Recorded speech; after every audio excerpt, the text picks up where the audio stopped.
Millions of frontline workers keep our economy running and are provided with the latest technology to do their jobs. But digital adoption, especially by frontline workers, is really hard. This is Frontline Innovators. We explore how to overcome challenges and achieve success when we empower our essential workers. I'm Justin Lake. And I'm Gene Signorini. Together, we speak with experts who are leading the way and driving digital transformation to the front line. This podcast is sponsored by Skillful, on a mission to help frontline workers learn and use the technology needed to succeed in their jobs. Welcome to the Frontline Innovators podcast. I'm your host, Justin Lake, and this is going to be a really awesome episode. Today's guest has over 15 years of experience in retail, sales, operations, and general management. She's got a passion for community outreach and volunteerism. She specializes in change leadership and training development. She's currently the change management manager at a major CPG company. Please welcome to the show, Adrianne Kelly. Hello, Adrianne. Hi, Justin. Thanks for having me. I'm really happy that you're here, and I want to start off. I've noticed that there's a couple of people from Texas, and you're from Texas, and I believe we actually live in the same town. You're from McKinney, Texas, right? Yes, sir. That's we fantastic. might live down the street from each other. I don't know. We might live down the street from each other. So that's fantastic. So it's, there are 300 something million people in America, and we've reached out to a lot. And here you and I are, we're from opposite sides of the town, and here we are on the same show. So that's awesome. So thank you very much for joining today. Thank you. What do you see being the biggest challenge facing the deskless workforce today? As I'm thinking about this question, I think that the assumption that being deskless is easier because you have technology at your fingertips, or you can access this app from, wherever, or you can do this in your car, you can do this on your computer. But I feel like there is a misstep in folks actually wanting to do it and being afraid of that change from what they've been used to what it's going to. And, I think about, I use this example of my mom. Sorry, Mom, gotta put you on blast. But she had a flip phone until 2017. And, smartphones have been out for 10, 15 years. But the only reason why she had that flip phone was because she was comfortable with it. That's the technology that she knew. That's what she knew how to use. It was good for her until my sister and my brother-in-law kidnapped her and actually took her to the cell phone store and got her a smartphone. She never knew the difference. And all it took was a good 20, 30 minutes to just sit down, have her hands actually touch the technology, see the differences in getting pixelated photos of her grandkids as opposed to an actual digital photo. And all of a sudden she's on board. She now sends, she writes in emojis. She knows text language. She's got a Facebook page, which is kind of scary. Watch out, world. Exactly. But it's one of those things where it's there's just this assumption because it's technology and because it's easy and all you have to do is one click. Well, that one click could be far different than what your basically your mental muscle is used to going to when you're used to doing step A or step B. And I think that we miss that a lot because we just assume that simplicity is the answer. Yeah. No, we make a lot of connections between our experiences with mobile technology adoption in the consumer space versus in the enterprise. And I do think of, my wife and my parents and how they have taken to technology and the good and bad that's come with that, the things that they have found easy versus the things that they found difficult. And then I compare and contrast that to how workers in the enterprise space have to adopt technology, right? And all the different fears that come with that. Is my job going to be dependent on this? Is my job actually at risk if too many people adopt this technology? Are we going to become too efficient, right? All the other emotions that drive behind it. So it's really not just about, is it difficult to actually do it or not? I think what drives this adoption is a lot more just about the fears leading into it. And as you described with your mother, once she got her hands on it and 15, 20 minutes later, and now she's off to the races doing emojis on Facebook. Right, exactly. So when she gets a TikTok page, I'm going to be a little bit scared, but yeah. For now, she's good where she's at. Well, and then I know this is a little bit of a tangent from the purpose of our podcast, but now that all the grandparents are on Facebook, now the young folks don't want to be on Facebook anymore. So exactly. That's the evolution of social media. Right. It was much more exciting when the grandparents and parents weren't there. So they're going to find the next social network where none of us are. Good luck with that one because we're moving everywhere. So, I know. We'll find you. right. So let's talk a little bit about you. So we know what town you live in. That's a good start. But give us a little bit more about your background. How did you make the journey through your career to end up in the role that you're doing today? Tell us, take us all the way back to the start. Well, honestly, my career it was really kind of one of those careers when you're in school, you have all these dreams like, I'm going to be the CEO of this company. I'm going to be a doctor. I'm going to be a lawyer. I pretty much was like, I just need to pay bills off, you know? So when I was in school, I actually did an internship for a grocery store, which is national now, um, and ended up getting a full-time job from there. And it was one of the toughest jobs I have ever had. I worked 100 hours a week. If you've ever worked in retail, it's extremely unforgiving, especially during the holidays. You have people problems all the time. You're constantly hiring. But I stayed there for 7 years. So evidently, either I'm a glutton for punishment or I really did enjoy doing the job. And I think it Yeah. was more the latter. Um, in that process, I got a chance to really kind of bring people into the organization, develop them, see them turn into managers, see them turn into district managers, see them go to other companies and be successful. And that was kind of the drive from working there. Um, at the time, I was engaged and the 100 hours a week kind of was infiltrating on my personal life. So I decided to make some moves and ended up at the company that I work for now, which is the CPG company. It was considered a lateral move because I went from a district manager for a retailer to a district manager for a CPG company. So doing very similar things. You have multi customers that you're serving. Your team is it was larger when I was in retail, so it was like 5 times larger there than it was here. But it gave me a different perspective of the business because no longer was I on the receiving end of vendors, I became one. So it was like, hey, I could walk into that situation understanding, hey, this store manager probably doesn't want to see me today because they have 15 call offs and there's a flood in the back room and their freezer just went down. So this is not the time for me to tell them what's coming up for Halloween or what their next product is. So that was a real benefit when coming into this organization.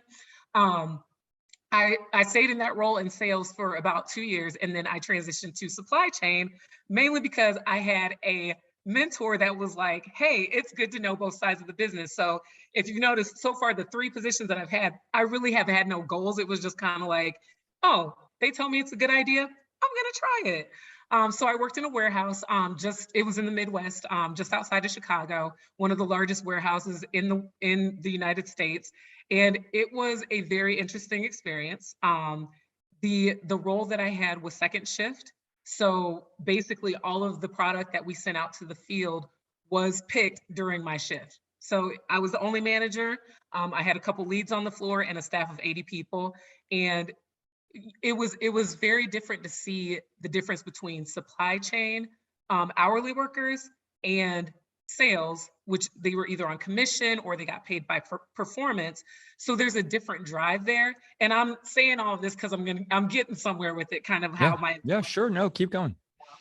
so from that role, I actually was kind of tapped on the shoulder and saying, hey, our company has never really dealt with hourly employees in our sales field. It's always been commission, it's always been performance pay. We have hourly employees now, but we have no idea where they are. We don't know if they're actually working. We don't know if these, they're worth our time, if they're actually doing the things that they say we're going to do. And then that was one of the first times that I heard productivity in this particular company. In retail, you hear productivity all the time, like cart average, and you got to make $600 per 1 hour worked and everything. But in this field, it was kind of like you make your sale, woohoo, everybody's happy. You make your goals for the week. That's it.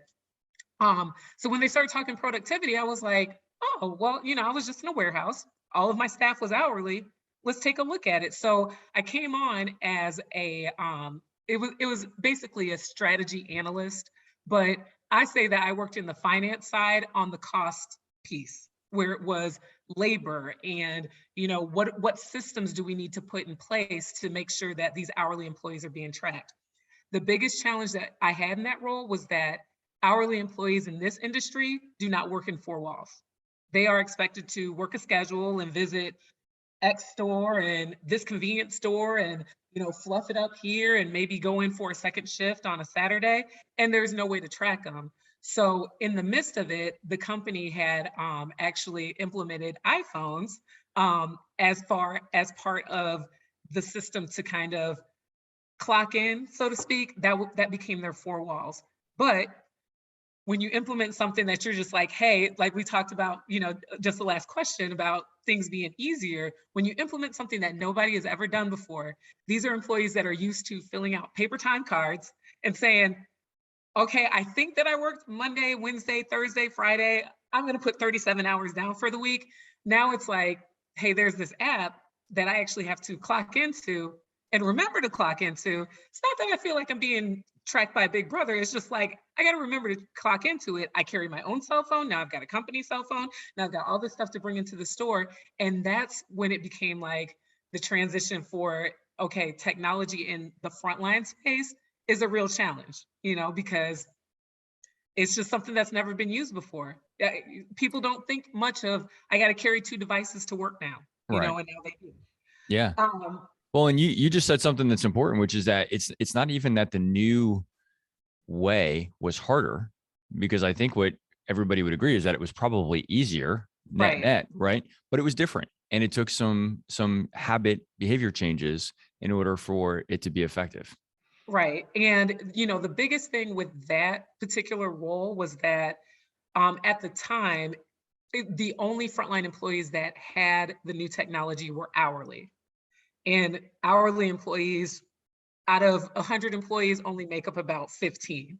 So it's a very small subset of a subset that's basically piloting and getting ready to champion, hey, this is good to bring out into the field so we can keep track of the things that we're doing, because maybe later down the line, something might be developed on there.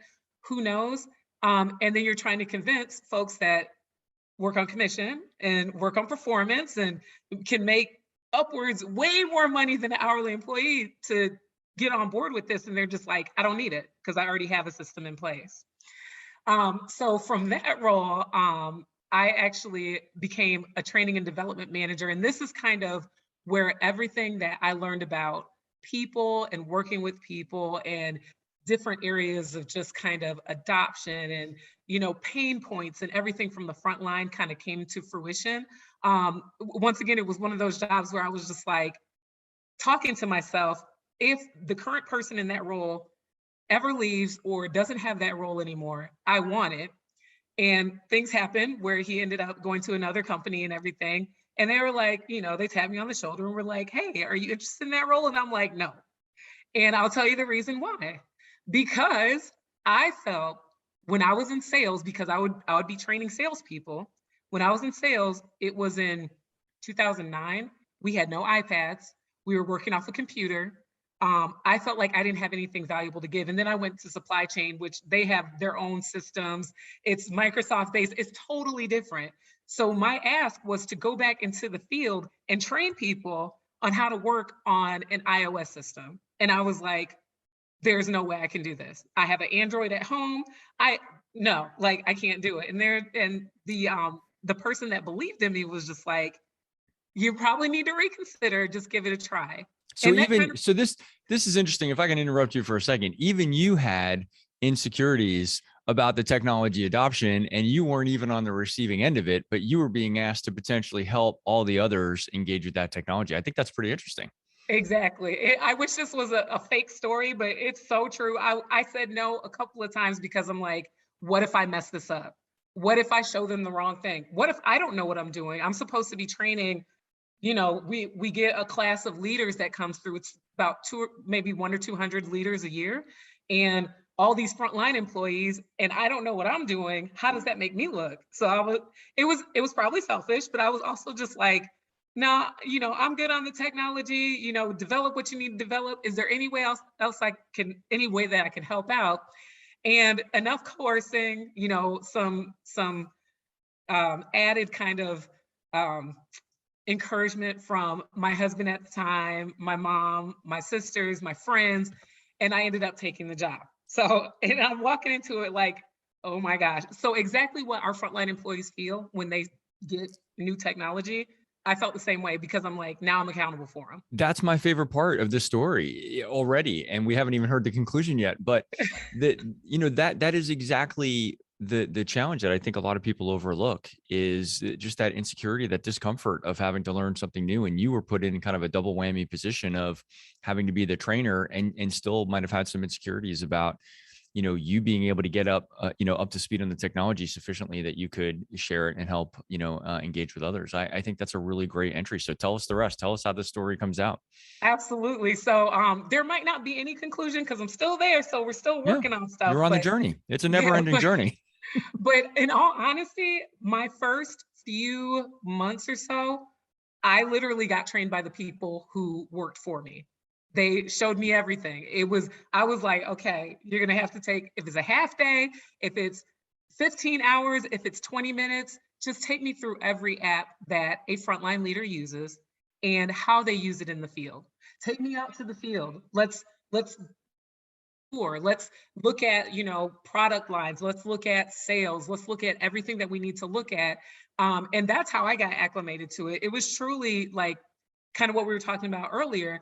It was truly like I had to get my hands on it. I had to kind of bypass my own fears and say, the only way that I'm going to be able to teach this is to learn it. So I need to go learn it. So yeah, at the time, one of my cohorts from the Texas area, actually, I ran the region up in the Midwest.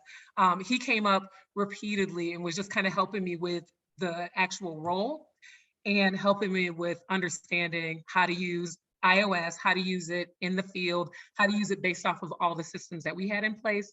And then also one of my trainers that worked for me, he retired, and he was one of the best people that I've ever worked for. He had been with the company for forever. He was like the epitome of what the company needed. He helped a lot just in terms of, hey, I'm he even talked about his own kind of, hey, you know what, I'm not a big technology person either, but we got to use these iPads. So here's what we're going to do. And he walked me through everything. So that helped. Once I was acclimated to it, it truly was like, the first feeling that you have when you ride a bike, like once you get it, no training wheels, you don't fall off. Yeah, it's like, well, I can do this all the time. I'm Yeah. going to go down the biggest hill. I'm going to go around this curve, It's a, whatever. Because if it's I a fall, huge, I'll just get back up. yeah, it's a huge confidence boost, right? Exactly. So from there, I actually stayed in that role. That was my longest role in this company. I stayed in that role for almost 5 years. Loved it. Like it was the best role like ever. It's one of those things where you see the life cycle of people when they start in a company. So we were actually dealing with recruits that were coming in from college. We were dealing with folks that worked in the front line that got promoted, folks that may have came externally from the company. And to this day, I still talk to people that came in my first class, and they're like directors now. They could be I my love boss. that. Like That's so it's cool. yeah. So it was one of the best jobs that I ever had, but it also put things into perspective in terms of that separation between sometimes when we come out with programs as a company and what it looks like to the end user. So we could say, hey, we've got this widget, or we've got this app, or we've got this new technology, we've got this device that's going to make your life so much easier at high levels. Yes, it will. It'll save us so much money. It'll make your life so much easier. It'll cut 10 hours out of your week. And then when it gets to the front line, it's like, okay, that's nice, but now I have to carry 2 devices. Now I have to learn iOS. I'm an Android person. Now I have to figure out there's no home button, like this phone has one, this one does not. So what do I do with that? And it's like those simple kind of like nuances that get forgotten. And in that role, I found out a lot about that because we were in the field constantly. We trained them at a region level.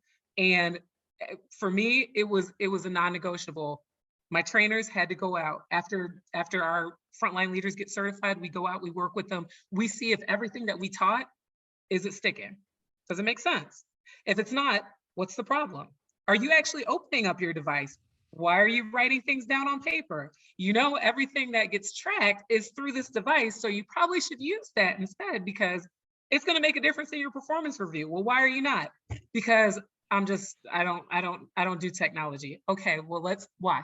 Let's figure out why. Sometimes it was the same thing. I'm not an iPhone user, so it just doesn't make sense to me. Okay, let's kind of put it in Android terms. So I actually got to the point where I have a work phone and a personal phone. I'm going to hold these up, see if I can do this. I've Yep. got one iPhone and I got an Android. So I'm bilingual. So, I love it. So you were translating Android to iOS. I was for a long time. I only had Android phones for both, but it became probably about the second year I was in the training role. I figured it was more value added to have one of each so that I could speak to both of it and put it in terms of somebody who may not understand, hey, how does this translate into what this looks like on an iPhone? Because iPhones are supposed to be simple, but if you're not used to it, it's not simple. It's different. I think that's the thing about both platforms. I think to use regular users of Android, they find it very easy and intuitive. And the same can be said about iOS. It's just that there are probably about a dozen like core differences about how you interact with the platform as a whole. And that really probably bridges the gap, right? They both have very similar icons and drop-down menus or drop-down menus. And, a lot of the controls in the application are the same, but there are just some fundamental things about no back button in iOS versus a back button in Android and a home button and all that kind of stuff. So it's, that's interesting the way you talk about translating between the two. Exactly. So that role, like I said, it was just really, that's where I found interest in just the people side. If you can tell kind of like the common theme throughout my career path was people, like seeing the difference between an hourly employee in a warehouse and somebody who works on commission, seeing the difference between a retail manager, and somebody who works on commission. There's a lot of things in common, there's a ton of things in common. But during that role, it just kind of made it blossom. And because of that, I actually ended up getting my master's. Shortly after I had my daughter. It was twofold. It was, I have to do better for you. I want to make sure that you see mommy is kind of successful and everything. And it was just like, I really like this field. I really like what organizational development stands for. Like, it's not like the typical HR where there's a lot of legal and everything, even though that's really important. It's also important to understand the whys and understand the capability building and understand when you go through a change, why is there apprehension? Why is there pushback? What causes that? And then when it happens, why is everybody mad at each other? Or why is everybody celebrating? It's good to know that. So I ended up getting my master's in organizational development with an emphasis in HR. So I didn't forget that part of it. And then we went through a couple of reorgs and everything like that. And basically my area just got too large. I was pregnant with my son at the time. And I was like, taking these burner flights where I would leave and fly from Chicago to Kansas City at 6 a.m. And I would fly from Kansas City back home at 5 o'clock at night. And it got real rough. So I kind of commissioned the company, was just like, hey, I need something that's kind of going to keep me in a place for a little while, while my kids are young, that kind of thing. My daughter does have multiple frequent flyer miles because I didn't get off the road until she was like almost 2, but there's lots of shots of her on an airplane where she's sitting with me. She's in training classes with me and everything. That's excellent. It got a little bit harder to do with 2 kids. It's not, they say 1 is 1 and 2 is not 10. recommended. No, not at all. So from that, there was a role that opened up for a change management manager. And that's the role that I'm in right now. So this role, I actually work with technology. So there is the way that our company does systems and our salespeople put in sales and everything. The device that they put it in probably hasn't been updated in easily 20 years. And it's not that it's a bad thing. It's that it's not broken. This is our cash register. This is how we go to market. So there is really no other choice. This works, and this is how our folks get paid.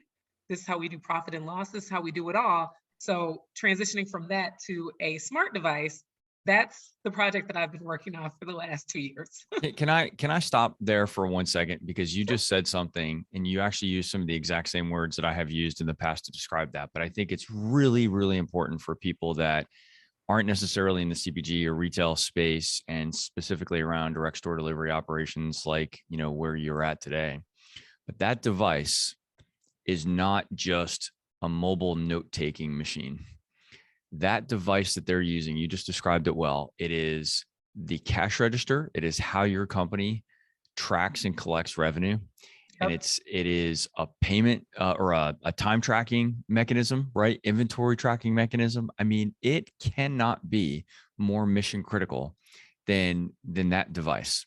And so the idea of, hey, we've got people who are primarily customer facing, truck drivers. In many cases, they're commercial truck drivers and merchandisers and sales reps that are out in the field, and they have an immense burden of using that technology correctly in order to do their job successfully.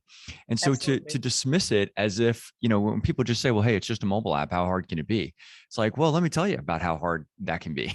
So tell us, I mean, describe, you just started to kind of go down that path, but help us understand about that transition from going from that legacy 20-year-old solution into even considering a new way of doing things. Well, if it's any consolation, we are still on the journey. Yeah. So when I actually came to this team, it was in the infancy stages, honestly, and it was truly like, how do we make a app that does the exact same thing that Old Faithful has done for the last 20 or 30 years? How do we do that? How do we make sure that it's stable enough to withstand however many tens of thousands of salespeople that we have out in the market? Not just the salespeople, but our hourly employees.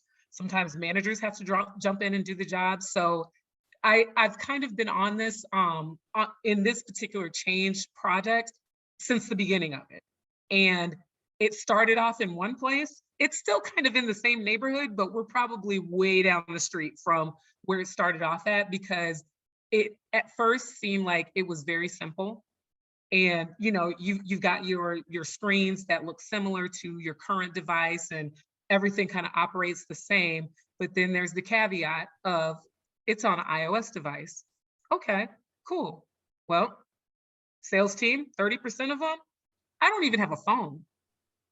Okay, so then what does that mean? That means that we actually have to teach you how to turn this thing on. That means that we have to teach you how to take pictures, how to access apps. What happens if your screen goes blank? How to use the home button, how to swipe screens, things that we take for granted because we may use it every day. There's some folks that have never even used the phone. You've got another population that's like, well, I have another device, so what's the point of using that? My manager calls me on my personal device, I'm gonna leave it like that. Well, let's start transitioning this so that this is your work device, and if they need to get in touch with you, they call you on your work device. It's been now this whole the whole probably process started maybe about 3 to 4 years ago while I was actually still in the training role. And a lot of it just had to do with, let's get this device in our frontline's hands first, and the apps will come later. We just need to make sure that they're used to carrying it. They can open it, they can turn it on. Just the basic level of behavior change, right? Just the building blocks. Exactly. But if I can speak candidly, the one mistake that I think that we made was that there was no push to actually really use it. It was like, hey, you've got this app on here and it's a nice to have, but you have Old Faithful. So if you really need anything, just go to Old Faithful. So it was like, okay, well, I already have my cell phone. I already have, my device. I carry a printer, I carry a bag, I carry whatever else into the store. I don't need this phone. It is now a paperweight. And it sat as a paperweight for years until now. and that's an interesting example. And we've actually heard that with other guests on the show before, where they had tried to take baby steps into some adoption and made it very optional. And unfortunately, then, even though the barrier to entry into using the device was very low, the motivation was even lower. There was no actual reason for them to do it. There was no need for them to do it. They weren't required to do it. They had other workaround processes. And so it was easy to just kind of put it on a shelf and let it collect dust for a while. Absolutely, which that in itself causes more issues, because when you deal with technology in a large organization, you got securities, you got passwords that run out after 90 days. Like you're seriously having to do everything over and over again until it launches. And now the frustration level is going up instead of down. Exactly. And before we talk to a little bit more into this actual project, if I'm looking back, if I was the chief, information officer, some of the things I probably would have done different is like put something on there that they would want. They want to see sales information. Okay. Not only does it give you the sales information that you currently have on your handheld, it gives you each individual item that you need to sell to overlap for this year for this holiday to see how this store did. This store is a new opening, had a new opening last year. We don't know if the numbers are exactly real. This app actually tells it. So just kind of creating that pull. And I think like when we started implementing the pull, it was almost too late. Like the phones had already been out there. It was 2 years later. People had already made them paperweights. There were some folks that carried them around, some that didn't. Our hourly employees were good at it because that's their time card. That's it. But the folks that don't work hourly, it was just kind of like, well, it's a nice to have, it's nice to look at, but it's really no value add to me. So, just kind of thinking through that. So with the implementation of this app that's going to replace their current cash register, that's when the drive became like, okay, now what are we talking about now? Like this is how I get paid. Exactly. The development behind it took years. And even when I came on the project, there was still parts of it that's like, this is so critical because this is how everything goes through the system. So if it's not right, it can't hit the market, period. It can't even be piloted. Like, because if those sales are lost, where are we going to find them? I don't know. It's truly mission critical. It's an imperative part of their workflow every day. Exactly. So through the process, as they develop screens, just in terms of user experience, the app is literally, it is like 90 to 95% similar to their current device. There are a few things that are different just because the way that iOS is set up. They have like hamburger menus and they have to do certain things or whatever. But in order to do the things that they need to do in the field, the screens are so similar. So that was a big win. The thing that was kind of unknown was all of the background stuff. So I'm not an expert in IT. I don't know how long it takes to write a program, but from what I hear, to add an apostrophe to something is like 400 lines of code, which takes 6 months to do. So it's like, oh, okay. So as we were building user experience, and as I'm working with this team as they're building user experience, it really came down to, well, what is the field asking for? We want to see pictures. Like a lot of times we just have item codes and these abbreviations don't make sense. So let's just see pictures of the product. Awesome, got the pictures on there. It takes us on our old fashioned cash register, when we send our orders in, it can take upwards of 30 minutes. Think about 30 minutes out of your day times 5 days a week, 7 days a week. That's 6-7 hours. Now it takes 10 seconds. You get it there, you can move on to your next store. But like I said, the unknown is kind of like the IT piece of it.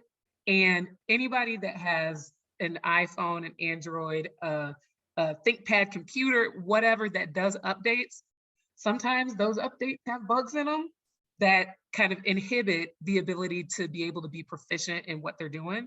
And that was the thing that we ran into throughout this project, where it was like, okay, it's working on an iOS device. iOS, no diss to Apple, love Apple products, but they just kind of do what they want. Hey, we've got a release that's coming out tonight at midnight. What? Okay, we got to make sure that everything reaches through security, still use it and everything like that. And that was really kind of the shakeup. And because this is going to be so critical to changing what the current process looks like, and the device will be the only thing that'll be used, it's a big deal if you have to go down for 2 or 3 weeks and you can't use your phone anymore. Because just like you said, the motivation starts to decrease because it's like, I told you, I've been here 25 years. I told you that thing wouldn't work. It doesn't work. That kind of thing. And it's like, nah, with technology, it's just really kind of chancy. So throughout this process, one of the wins that we've learned, like, you can't control that stuff. It just happens. Technology is what technology is. The biggest thing is the communication. Hey, so we've got an update that's coming through, and this is what it's going to do for your system. It's going to make your ability to send orders that much quicker. But because of this, the app is going to be down for the next 10 days. Okay. In order to be able to build it. Once it's back up, you will get notification that it's back up and we need you to experiment with it and use it. So throughout this process, like I said, we're still on the journey. We were supposed to roll this year, and it was one of those things where it was just like, we found a build and there was so many bugs in it that you can't feasibly, with good conscience, send it out to the market and affect somebody's livelihood like that. So it's like, okay, well, we've got a little test market. They've got both devices. So just in case the app goes down, we have the backup. This is what we're working with. And as we're building, we're getting feedback real time that says, hey, I really like this part of it. Let's enhance this because I'm using it as a frontline employee. And this part is not value added. I'm never going to use it, or it's too hard to get through to. Okay, well, we can build it as we go along. So it changed from a project that was literally on a speed bullet train going 950 miles per hour to more of kind of like a steam train, where it's like, we're going to make some stops here. We'll take a look at that scenery. We'll do that because we want to make sure that the destination is correct and it's right for our people. Yeah. At the beginning of the show, in the intro, we say that technology adoption, especially by frontline workers, is really hard. And it's really important that the audience recognize, because I think a lot of people that are in your role, it's easy to get frustrated and feel like it's just you, or it's just your project, or it's just your company, or it's just your workers in the field that are struggling with this. But this isn't easy. And I think one of the bad consequences of what's happened with the consumer space, because we all just use technology so much more in our lives, especially mobile technology. We were talking about social media and some of those things before. Those experiences make it feel like it should be easier, right? It is just a mobile app. Netflix can be just a mobile app on my iPad, and that's so easy to operate, right? But first of all, they've spent $1 billion or more behind the scenes to make sure that user experience is flawless, right? They're hyper focused on that. And there's a lot less at stake as a user. If I can't download a movie right now before I get on the plane, I might be a little, frustrated, but it's not that big of a deal, right? I get on the plane and I read something else. But if your team members can't do their job, if they can't do that delivery today, or if they can't figure out where they're supposed to go on their route, it's paralyzing to them. And so the stakes are just so much higher. So it makes sense to hear you describe the story. And honestly, what you're describing is almost identical to every other version of that story that I've heard, right? Which is that we were a little optimistic about how quickly we could get the solution built. But as we started getting feedback from the men and women in the field, we realized that we'd missed a couple of things that would be really important to them, or that there were ways that we could improve that user experience. So I think what you're describing is pretty common. And that's part of the reason that we want to have this podcast, is to share, those learnings from those experiences and see how we can all get better, as we continue to evolve. Absolutely. And, so I think about, because I've worked just several other jobs as well. One thing that we tend to minimize is the input from the field at its inception. We often build solutions in a vacuum, and it's like, hey, this is going to be great, and it's going to look great and all this other stuff. And then even through that process, from the inception in the room with all upper management, and, this is going to be great for the field, between that and even before the project is rolled, it evolves into, nope, the field's not going to like that. It's not going to take flight like you think it is. That screen looks different. They have to do 4 clicks as opposed to 1 click, things that we need to think about. And then by the time it actually comes to fruition and is actually launched, it's almost a completely different project. And like, it's one of those things where it's like, I would love to challenge every company I've ever worked for, like in that beginning phase, have that good value added conversation with your frontline employees, especially the ones that are going to give that honest and critical feedback that says, here's just a storyboard of what it's going to look like. What do you think? And have it taken care of there, as opposed to version 15 and version 25 and version 100. And then by the time it hits the field, it's like, yeah, we like that, but you need to cut out about 50% of it because we're never going to use it, And I think that I've just seen this just from, some of my friends that have worked in this industry, several places that I've worked as well, where it's just like, we tend to just minimize the input from a frontline employee, because I don't know if it's just hierarchical or whatever. It's just sometimes their input is not valued as much as it should be because these are the people that actually use it, you know? So, I mean, I didn't have an iPhone 1, but I'm pretty sure that this 11 that's sitting in front of me has a whole bunch of different qualities than the one did, although the interface looks almost exactly the same. Very similar. Sure. So their feedback was based on how are their customers using it. Well, it's easier to, swipe left as opposed to swiping right. It's easier to just press and hold down an app and delete it as opposed to dragging it somewhere or whatever the case is. So like it's like, well, how many iterations could we have taken care of by knowing that at its inception, you know? So We've often said you can't design mobile technology solutions from a conference room. You have to go out in the field. You have to see a day in the life of the men and women that are going to be interacting with that technology. What tools are they using? What's their environment like? What are the things that they feel that they need? And so what you're describing right now is something that's really near and dear to my heart, that we really need to get their feedback. And it doesn't mean that we just take every request that they have, at face value. I think it requires a relationship to be built and to really understand what it is that they're trying to accomplish.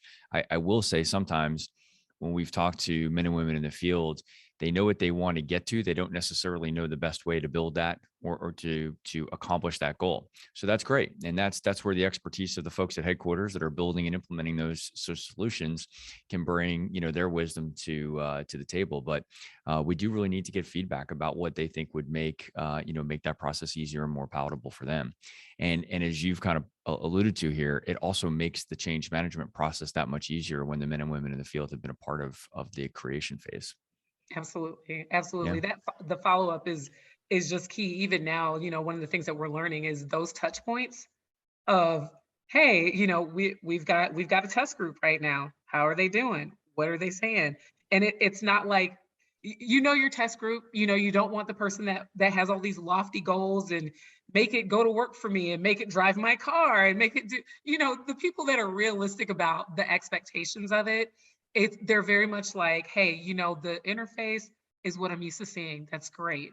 Here's some things that is just going to make my life a little bit easier that has been a little bit more complicated through this process. And Yeah. I think throughout is huge, and at the beginning is huge as well. Yeah. You talked a lot about changing from the old technology to the new technology, and that mostly deals with the folks that are there right now. Many industries like yours are dealing with unprecedented turnover, right? To levels that we've just obviously never seen or had to adapt to before. Is there a different process for onboarding the new hires into the business than there is to transition somebody from the old tech to the new tech? Like, talk to me about any best practices you would advocate for there. From what I've seen and what I've worked in, the differences are very minimal. A lot of it is just understanding starting point. You have honestly, I would love to say, oh yeah, it's by the person, but truly a lot of it's like based on geography, it's area of the country, it's how big the route is. Is it mostly rural? Is it city? Like there's different levels of exposure that can easily be generalized based on like pockets of the frontline population. So based on that, it's, what's the starting point? Like, have you never ever seen a cell phone before? Okay, we're putting you in this category and we're going to have a refresher section and we're going to take you through basics. How do you turn your phone on? What's a home button or not a home button? How do you take pictures? How do you send emails? How do you send texts? How do you send text with attachments? How do you send, that kind of thing? And then you have this group that's kind of like middle of the road, which is I figure the majority of the population is, where it's like, I have some experience with this. I may not have experience with the exact application that is being leveraged, but I feel comfortable enough that I can look at it, get into it, understand the things that I need to know. And of course, they're at varying degrees. I mean, I can press on the app, I can get into it, I can write my order, I can be on my day. And you have the ones that literally have figured out how to rewrite the code for it, change everything up, change the settings, all this other stuff. And they're like, oh, but to me, that's that 68% that's in the middle where it's like, I've got an understanding of it. And then you have the folks that's like, all you have to do is turn it on. I got this. I don't need any training because I understand it just that much. But it's, as far as like the onboarding process, It's truly the same from person to person.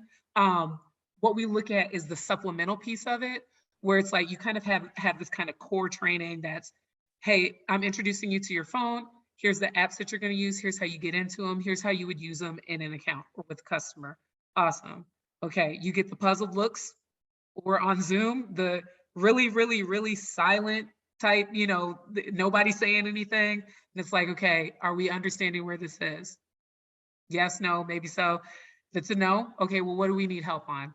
I don't even know what you're talking about. I don't know how to turn it on. I don't know what you're looking at. Okay, awesome. So then you're able to kind of segment those and create like, hey, here's a refresher course, or here is just basics 101, just so that you know how to get to basically you know how to get to the destination, but there's a location stop along the way so that you can get to that destination. Okay. So like, but yeah, I mean, pretty much overall, very long answer for a Yeah. very short answer is just, yes, the onboarding is pretty much the same, but it's kind of that supplemental piece where it's like, okay, you need some review. No, no harm, no foul. We'd rather much have you review than fake it. Or you get the people on the other end where it's like, we're going to have you be an SME Right. and you're going to teach others the things that you learned while you're out in the market, while you're in the field, train others or whatever the case is. Yeah, that's perfect. Yeah, a lot of folks have talked about the need for refresher, repetition. First, just access to repetition so that they can hear the message over and over again about what the expected behaviors are, and then the ability to have access to that material in kind of a refresher mode, right? So that if they do forget things, they know that there's a place that they can go to get that information, so that we can take away any of the anxiety that they're going to be left out on an island, to fend for themselves. Exactly. And one thing that my company has done, like as of recently, that we have in place before. So if you need to figure out how to fix something in your house, what do? You generally go YouTube. on YouTube. Exactly. You look for the minute and a half or less video that's going to be like, hey, I just need the basics so I don't shock myself or need to call the cops. Like I need the exact basics. And our company actually has kind of like reformulated the training website to do exactly that. So if you needed help on your handheld device, on your iPhone, how do I end the day? Oh, I can just go here. And it's set up as an app like when you can save like the page onto like your home screen. It's set up like that. You go straight into it and it'll say, okay, let me just type in search. What do you want to learn today? I want to learn how to end my day. Go to end day. Here's a video. It walks you right through it. And that kind of helps with supplementing the refresher. Because a lot of times, like I've been working for this company for well over 10 years. And a refresher in 2009 meant that you were scheduling a hour-long session.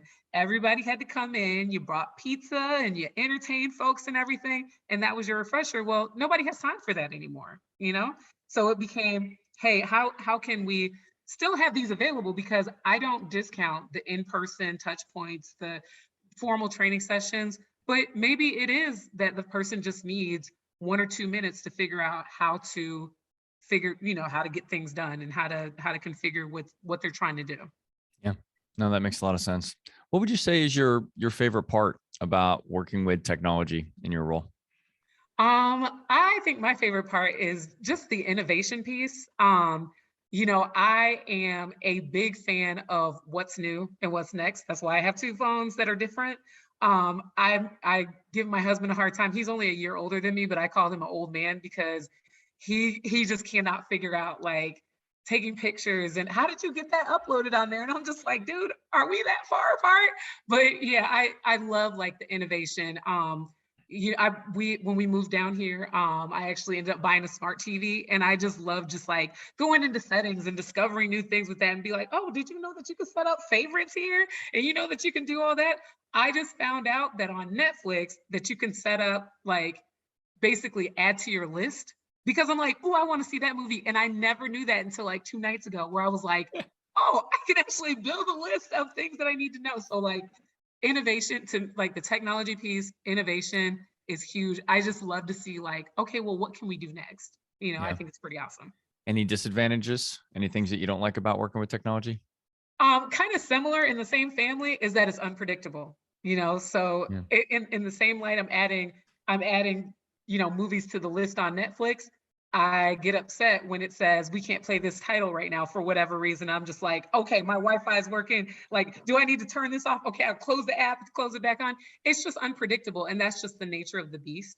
Um, it does encourage and make those that work with technology, and especially myself that work with change management and technology, take a look at change management from a very different perspective.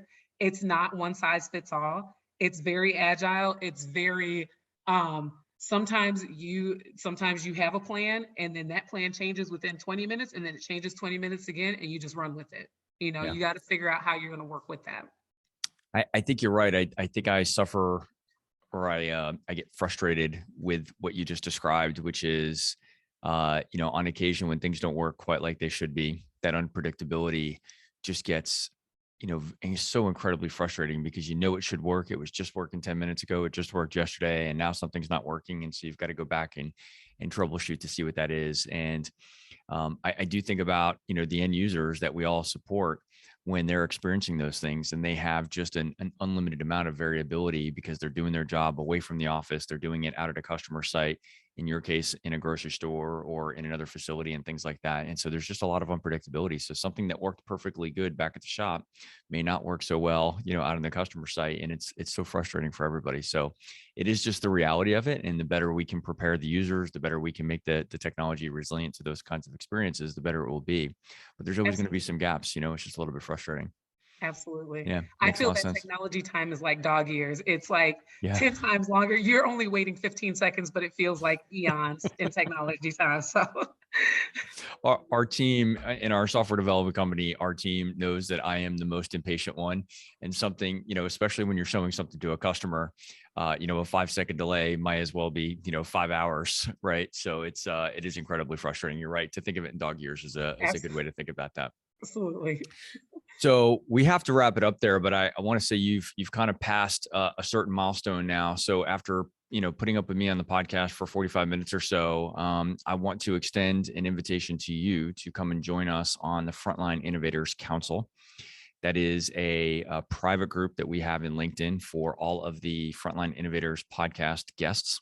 So it's a group of other professionals like you that are working with these types of challenges with digital adoption for frontline workers.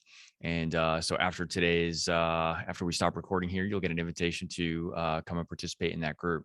And really look forward to having you to participate over there. The only price for admission is sitting through the interview with me. So thank you for doing that. And I really appreciated having you as a guest today. Awesome. I really enjoyed talking about it. I think we made it through 3 questions. Yeah, I know. I So, told you. So sometimes it will only be a few questions. absolutely.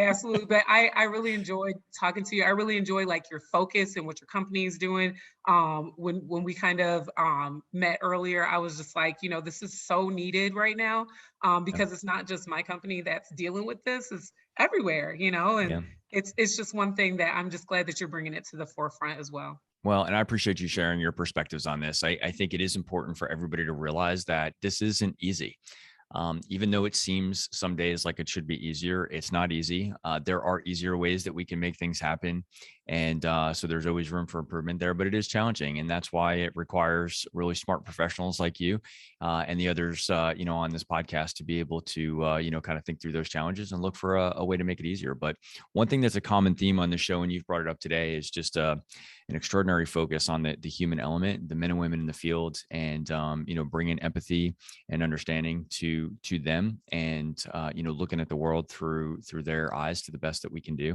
And so you brought a lot of that today, as have a lot of the other guests, and I think that's a big part of what we can all do to make this more successful together. Awesome. Excellent. Well, thanks again for participating. We do have to wrap it up there. I hope all the audience has found this conversation as enjoyable as I have. And if you have, please share and rate the podcast. 5-star ratings help ensure that it gets promoted to other professionals like you that are innovating on the front lines. This podcast is sponsored by Skillful, the mobile digital adoption platform for deskless and frontline workers. Visit the website at skillful.com. That's SKYLLFUL.com. And if you or someone you know is out there innovating on the front lines, we'd love to hear about it. We are starting to get some great recommendations from other podcast guests and listeners. So if you know somebody that would be a great guest on the show, we'd love to hear about it. Please reach out to me on LinkedIn and share the story. And we'll see you on the next episode. Adrianne, thank you again for your time today.